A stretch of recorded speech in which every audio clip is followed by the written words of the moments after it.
What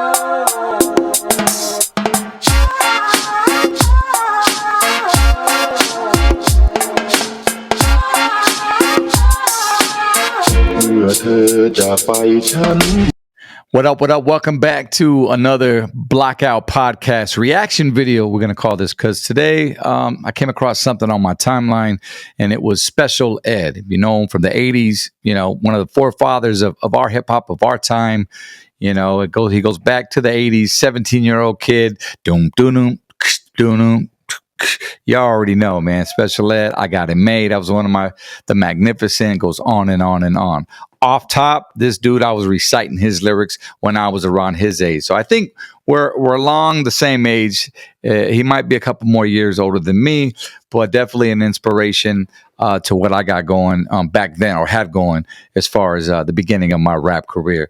As you know, I'm from Lighter Shade of Brown, the rap group. If you don't know, welcome. This is my platform called the Blackout Podcast, and you could do a Google search on Lighter Shade of Brown. If you haven't heard of us, basically. But today, it's not about us. It's about Special Ed. Now, recently, about a month ago, he was on Drink Champs, and he had made some comments about N.W.A. being destructive to hip-hop. As you could tell in the thumbnail, that's basically what it is. So then he jumps right back into another interview. Shout outs to Vlad TV. We're going to react to this video interview. Just the part, not the whole thing, of Vlad asking him about the whole situation with him commenting on the N.W.A. being destruction of hip hop, right? And he stands by it, you know. So rather than me give you the story, which I have a habit of doing, let's just get into it and let's react to it today and see what your guys' thoughts are. Well, that brings me to my next point, because you were on Drink Champs and you said N.W.A. brought the age of destruction, and a lot of people, particularly other rappers. I'm sorry, the age of destruction, just to be politically correct. My bad. Particularly other West Coast rappers had a problem with it. But when I first heard it, I said, yeah, I see where he's coming from. You know, me personally, I was like, yeah, I think that's a fair statement. And I remember I even interviewed Alonzo from the World Class Wrecking Crew, who was, you know, Dr. Dre and DJ Yellow's original group. And, you know, and a lot of those N.W.A. records were done at his house and everything else like that. And he told me flat out in our first interview, he's like, look, when, you know, he was promoting a lot of shows in L.A., he said, look, when I was first promoting shows in L.A., yeah, some gangsters would be in the crowd. And yeah, you know, sometimes stuff would happen. I'm going to go ahead and just scroll past this part, because he did, as you can see, interview Alonzo. But I want to get to the meat of it here. I don't want to waste your guys' time, right? If you guys want to watch the whole Vlad TV interview, you can. But basically, he talks to Alonzo, and Alonzo says, hey, you know, gangbanging was, he says N.W.A. wasn't rapping about anything that didn't happen in their neighborhood. You know, they grew up around it. Back then, Alonzo said that gangs were different. Gangs were designed to fight white people, or another group of gang was to fight police brutality and fight policemen. So there was different types of gangs. Gang banging wasn't really at its all-time high yet at that point. Fast forward right to Special Eds, because that's why we're here. Well, I would like to say that none of those people were actual members of N.W.A. Now he's talking about Alonzo, saying that he wasn't part. True. Alonzo was part of the World Class Wrecking Crew, as we know. So for them to have an opinion was just like me having an opinion. Okay, so let's start there. Secondly, I did have a discussion with Cube, and he understands where I'm coming from, and I understand where he's coming from. They say that they were just making, I wouldn't say parody, but records for the hood, selling out the trunk. It wasn't intended for global scale marketing. See, off top, nobody knows that they're going to blow up. You know what I'm saying? When you become a rapper, yeah, your dreams and goals are like, look, man, I'm an aspiring rapper. I want to make music. For starters, it should be for the art. This is what I want to do. I want to put on, man. I want to talk about my lifestyle. I want to see if people can relate to it, but I want to paint this picture, right? So others can either relate to it or just hear my art form, hear where I'm coming from, my background. So no one knows they're going to blow up, but we think that hopefully, yeah, our job is to attain amount of ears on our music as much as we can. You know what I'm saying? And just not profit from, but yeah, the money's there too, but just be heard, so to speak. But that's where it was taken. Well, I mean, listen, the original records is true, but Straight Outta Compton was a major release Right. that went number one. Afterwards. Everyone knew by the time. Straight Outta Compton was so eagerly anticipated by hip hop fans that you can't say this is out the trunk anymore. Right. Well, they have to take some accountability, but at the end of the day now,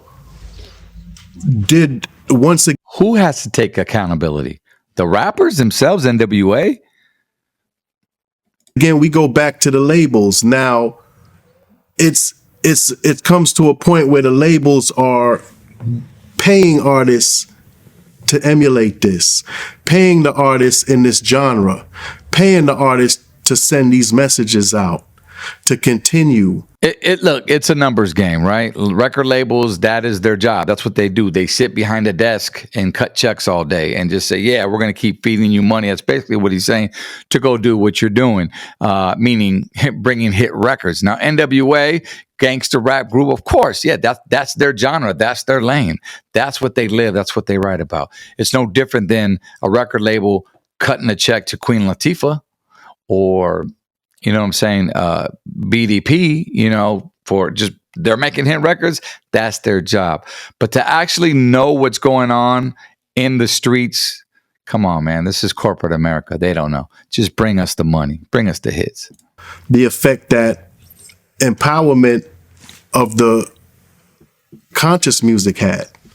The conscious music had an effect. You saw the people walking around with African pride, black pride, medallions, the gear, self-worth and value. But then when you had the market for those records and the gangster shit, you saw the results of that as well. So yes, music does affect people.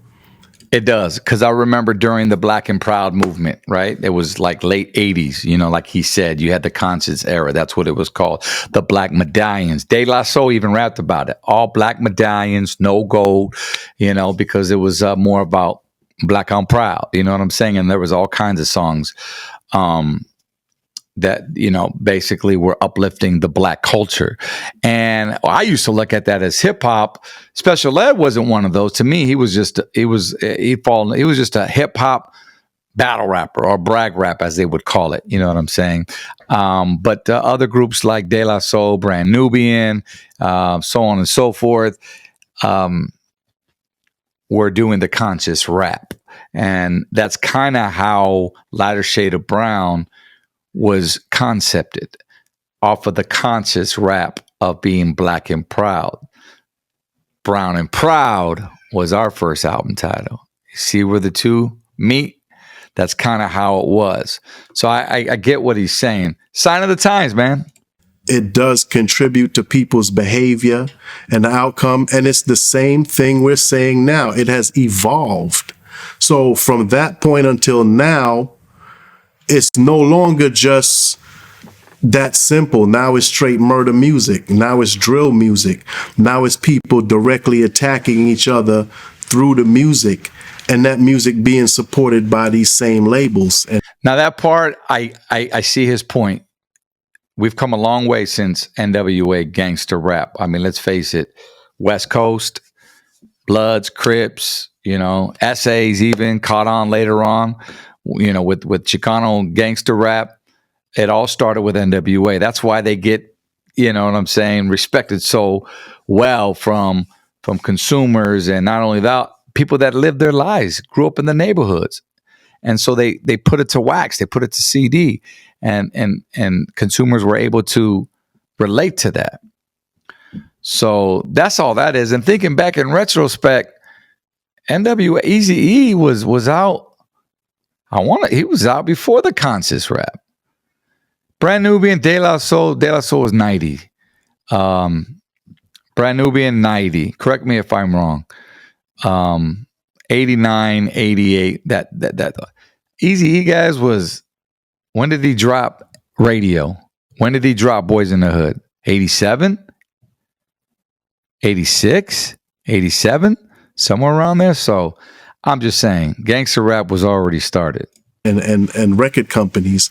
So there has to be accountability. Like, it's like I say, I started dealing with reality and I stopped lying.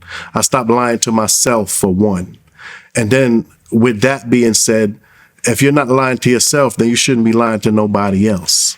So But that's you though. That's you. I get it. I applaud you, man. Like you as a rapper. Okay, me, if I'm special ed, I'm all about, just hip hop. I'm a battle rapper. I rap about things that I have, maybe I don't have. At that age of 17, I'm just going off of his music. Him saying I'm your idol. Your eye is title, numero uno. I even got a dog of my very own, a dog, a bow with a solid gold bone. However the lyrics go, I got my own land in the sand of the West Indies. He don't have that shit. He's lying. But I mean, this was brag rap. This is what you rapped about. It was fabricated.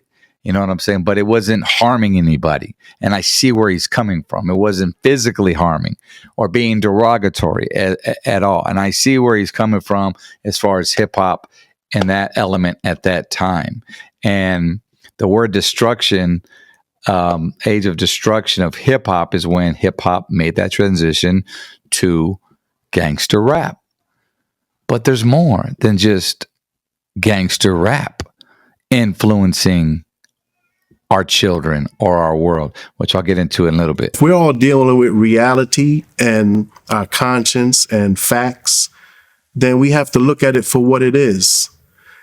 They are encouraging us and paying us to be destructive, and that's systematic. I think that's part of, a plan of sorts. That's part of an agenda. Well, I don't know. What are your thoughts on that? Going back to what I was saying. So this what it opens up everything else. Movies. You got gangster movies. You got Goodfellas. You got Casino. You got horror flicks. You got everything else. All these things that are influential to our youth. If we're just talking our youth. Now he's talking hip hop, but he's throwing some youth in there too, because I've heard him on other interviews say that.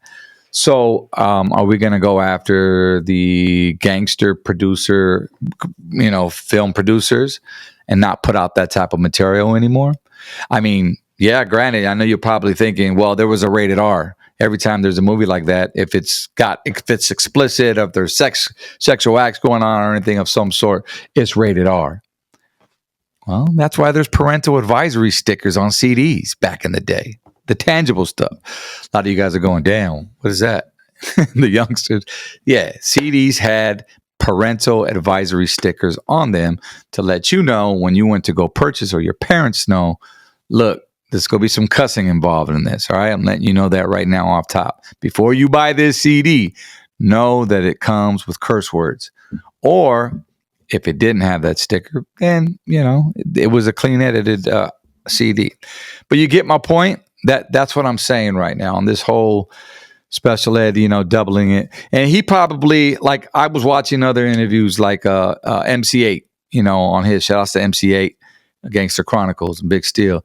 He was saying, well, he probably wasn't a product of that environment, and put him in a scenario to where they really give him some lyrics, whether getting jumped in or just being part of that gang like that, activity, then he might have some lyrics. That's a joke we always say. I always tell my homies, like, if one of them got hurt in a relationship, I always say, damn, she'll give you some lyrics, because it's true. Whether you're going through a breakup, what is Taylor Swift and Amanda Perez? Shout out to Amanda Perez. She's going through that right now with just breakups. That's us as artists. We write off experience. You get what I'm saying? Aside of the fabricated shit that's out there, those that are just, trying to live somebody else's lives. But what I'm saying is special ed, he didn't grow up in that. I'm not saying he didn't grow up in a rough neighborhood. He just didn't grow up in West Coast gangster shit. You know what I'm saying? I mean, the message, let's go back to the 80s, hip hop, broken glass everywhere. People standing on the corner like you just don't care. Those dudes was telling a story. You know what I'm saying? I'm pretty sure I'm not 100%, they mentioned police in there, whatnot. You think N.W.A didn't grow up on them? We grew up on the West Coast to East Coast rap. BDP, Public Enemy, one of the most militant hip hop groups out there. He was bringing awareness, but what was KRS-One wearing on his By Any Means Necessary cover? He was mimicking Malcolm X. By any means necessary. What does that mean? That's not gangster, but that's threatening, right? At least that's what I got from it. And granted, guys, like Special Ed said, this is my opinion versus his opinion. You know, I just had to bring this up today. I'm thinking Vlad TV interviewed Faison Love too, and Faison's response to this, he was like, well, first of all, his name is Special Ed.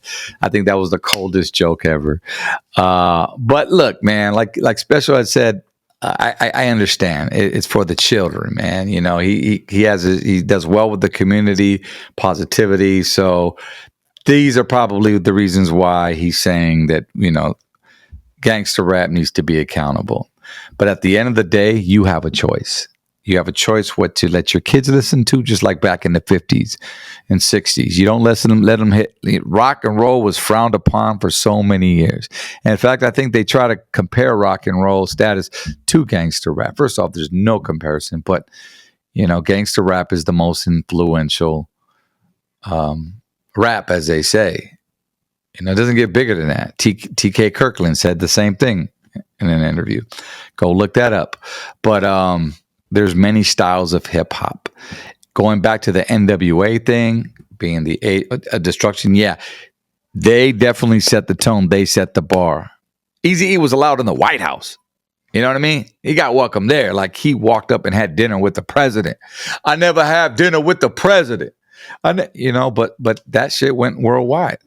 Like, so I don't know, guys. You guys let me know what your thoughts are. Is Special Ed just being a hater? Or is he just, you see his side, you see both sides, you're for one side? Drop a comment down below and let me know what your thoughts are on that. Other than that, since we're into this today and we want this to go down in timelines, I do want to give some love on today also to Michael Jackson, man. Michael Jackson hitting the 1 billion mark on the song Beat It. Yeah, man, that's big right there. 1 billion. You know, we all grew up on Michael. You know what I mean? Billie Jean. Some of you had the red jackets in this Beat It video. Don't act like you didn't. Some of you had the high water black, you know, polyester pants Michael had with the penny loafers with the penny in it. I'm taking you back a little bit right there. Billie Jean also hit the billion view mark as well. And here's what was something interesting, though. Other songs to make it to the billion view club included Despacito, Louis Fonsi, Ed Sheeran, Shape of You, See You Again, Wiz Khalifa, and of course Baby Shark with 13 billion views. But I'm going, why did Michael just hit it with that song Beat It? Do you think because people like the older people, since it came out so long ago? Because you would think because it came out so long ago, that shit would surpass all these newer records. I don't know. Let me know your comments down below as well. Also, shout outs to the game. Happy birthday. The game turns 44 today. But that's pretty much it. My reaction here on the Blackout Podcast. Let me know your thoughts, your views on Special Ed's views on N.W.A, starting the age of destruction of hip hop. All right. Give this video a big subscribe. Boom, boom, boom. And a big like. Boom, boom, boom. Share it with your friends. And we'll catch you on the next one. Peace.